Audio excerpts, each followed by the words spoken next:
Tired of iOS and chasing down friends for that dinner bill? Apple Pay is here to make splitting costs a breeze. First, locate the Messages app on your iPhone and tap to open it. Select the contact you wish to send money to by tapping on their name or existing conversation. Now, look for the plus sign located to the left of the text input field and tap on it. A menu will appear from this menu. Select the Apple Cash icon. It looks like a debit card with the Apple logo. You'll now see the Apple Cash interface. Use the number pad to enter the amount of money you want to send. Make sure the Pay option is selected. You can also toggle to request money from someone. Once you've entered the amount, tap the Send button. You'll be prompted to authenticate the transaction using Face ID, Touch ID, or your passcode for security. And that's it.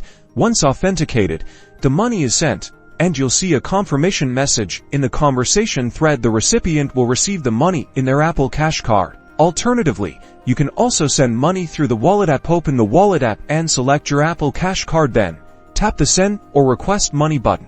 With Apple Pay, sending and receiving money is now simpler and safer than ever.